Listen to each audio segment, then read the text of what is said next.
Guys, magluluto tayo ng nilagang baka ngayon na parang bulalo dahil gusto ng pamilya ko na may sabaw ngayon, guys. At ito yung niluto kong nilagang baka at napakasarap, napakalambot ang karne ng baka dahil 2 oras na pinakuluan natin through pressure cooker, guys, at napakasarap, napakalambot, guys.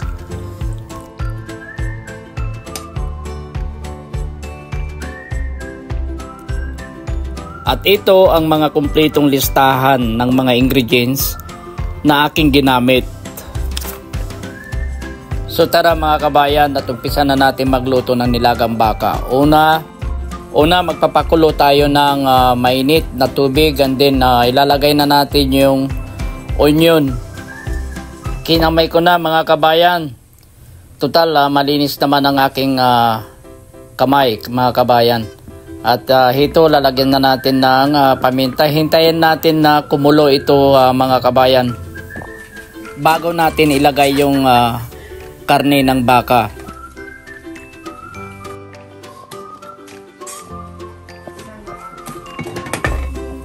So ayan, kumulo na at ilalagay na natin yung karne ng baka.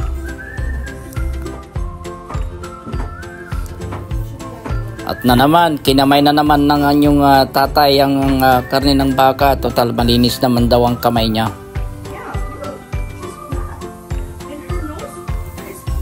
So ayan, tatanggalin natin yung tinatawag nating scam para maging healthy food ang ating niluluto mga kabayan.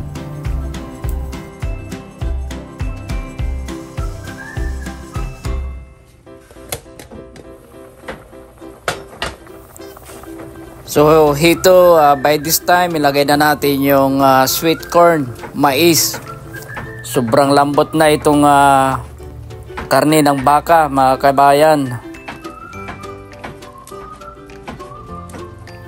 Dahil 2 oras na pinakuluan natin itong karne ng baka.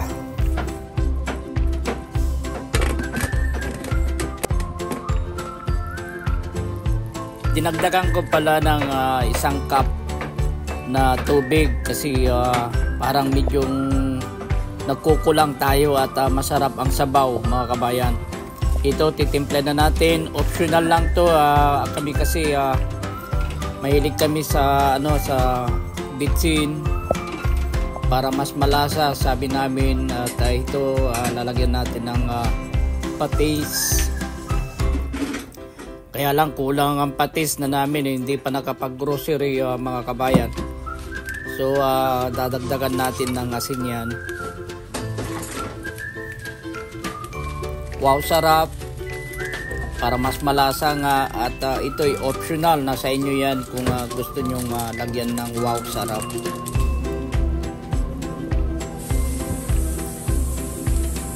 Marami kasi itong niluluto ko mga kabayan.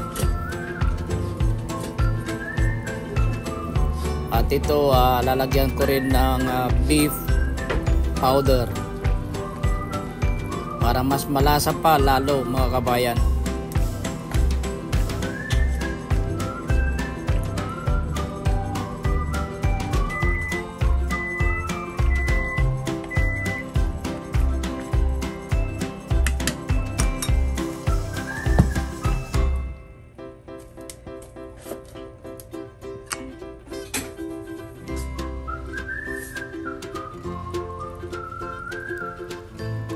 At kailangan haluin natin mga kabayan.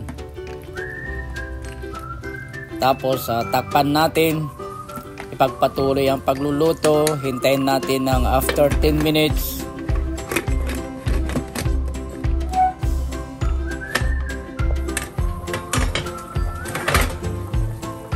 At ayan, isunod na natin after 10 minutes ang patatas. And then another 5 minutes. Pang pinali, ilagay na natin lahat ng mga natitirang gulay.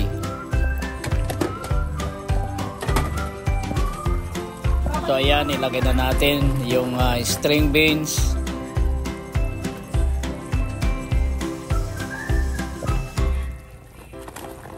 onion leaves, at saka yung 3 pirasong green chili.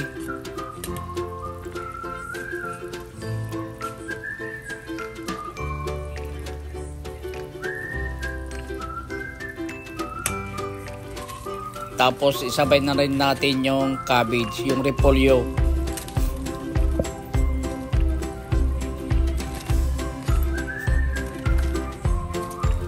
Malapit nang maluto guys, in a few minutes. Ready to serve na, well done. Tapos na tayo guys. Kailangan na half cook lang yung mga gulay. Mas masarap kasi yung half cook. So ayan mga kabayan, ready to serve na. Halina kaya't kakain na tayo mga kabayan. At yan yung resulta ng aking niluto. Yummy yummy. Kain na tayo mga kabayan. Bye bye.